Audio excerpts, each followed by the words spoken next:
All right, Sagittarius, welcome to your weekly horoscope for January 19th to the 25th. My name is Athen, and if you're new to Sidereal Astrology, please check the description down below for more information on that type of astrology, on this type of astrology. All right, so Sagittarius, we've got the emphasis this week on your second house of finances on a mundane level, but also your sense of self-worth, your abundance. Second house is about the enjoyment of life, especially the material side, which is the senses, anything that pleases the senses, really, anything that's derived from Mother Earth. So that can mean finances, obviously, but it's anything that you truly value or anything that you value in general. And so with the new moon there and Mercury going retrograde there's definitely some emphasis. But before we talk about that, let's talk about on Monday, we've got a continuation of the Uranus squaring up to Pluto and the nodes energy. And for Monday through Wednesday, we have Uranus going conjunct over the South Node. So that's playing a very important role in terms of that. Now, the South Node has to do with our past lives, the past in general, and it's about releasing and letting go of it, because the North Node is about our path, our future, our destiny, and the South Node is where we come from. So we have to be able to release and let go of the past in order to move forward into the future, of course. So that's what the nodes resemble. Now, with Uranus going conjunct over the South Node, there's definitely been some sort of releasing that needs to take place in order to further our journey. And this is probably some sort of notion or belief system that's based around your fourth house, because that's where the conjunction is taking place.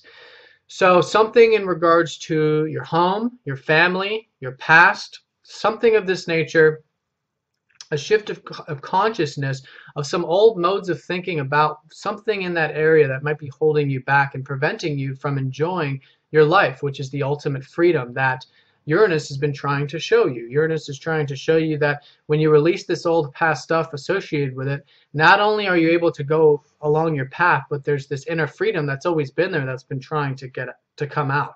So you're able to let that freedom out once that, that releasing is done. It's just a releasing of consciousness, really.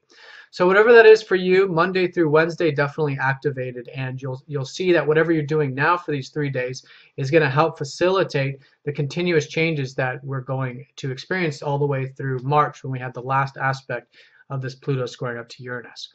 Now, also on Monday, we've got Mars going conjunct over Neptune in your third house, which is about communications. It's about teaching, learning. So you've had Mars there, so perhaps you've been very motivated about learning or teaching or communicating or expressing yourself, is one way of looking at it with the third house.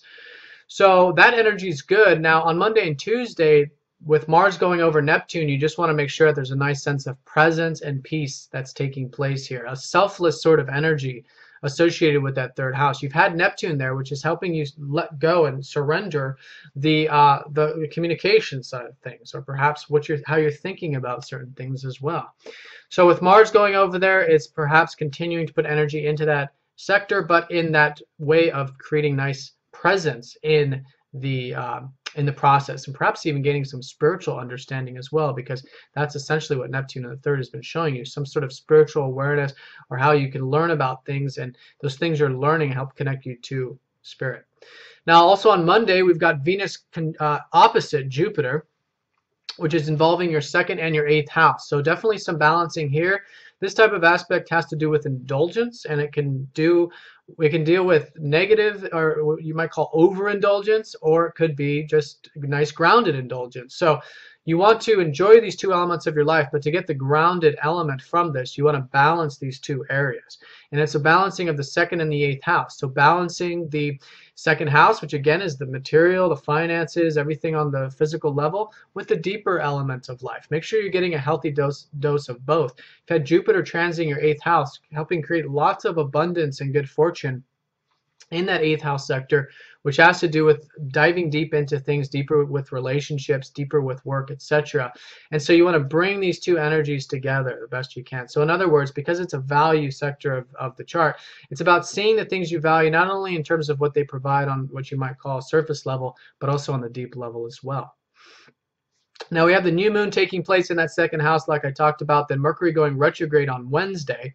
So with the new moon, definitely a time to reflect, as it always is, something relating to the second house. And in general, it has to do with your overall sense of self-worth and abundance in life. So reflect on this, especially with Mercury going retrograde. But as the moon starts to fill up, Thursday, Friday is when things start to get a little bit more energetic. Reflect on it and see exactly, you know, what's coming to you. What, maybe there's something new you're starting here. Maybe it's a new, you know, new budget, new finances, new values in your life, something that you really enjoy that you want to perhaps work towards or something, or working on. And so this new beginning is very important for you to do that reflective time for those few days surrounding the new moon, so that once the moon starts to fill up, then you know exactly what you are creating.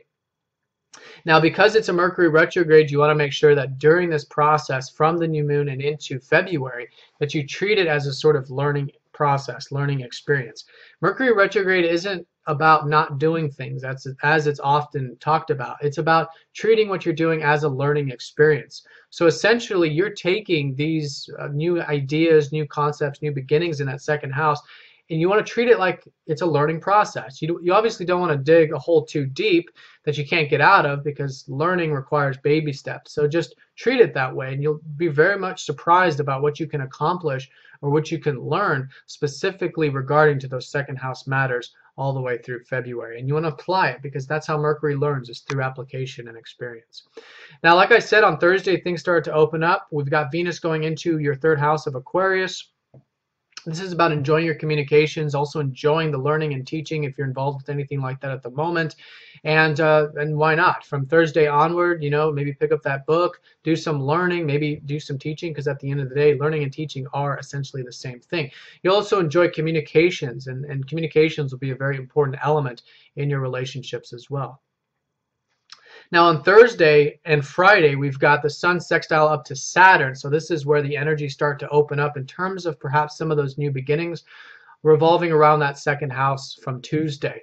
So from Thursday, Friday, that's when the energies start to build. So go ahead. You'll have a support from Saturn, a nice easy aspect, opportunities for you to take a disciplined approach, because this whole new moon is taking place in Capricorn, and with the sextile up to Saturn, it's suggesting that it's very important for you to get some sort of discipline regarding that second house sector in some way. So, but it's an easy flow Thursday, Friday in terms of applying that disciplined approach to things.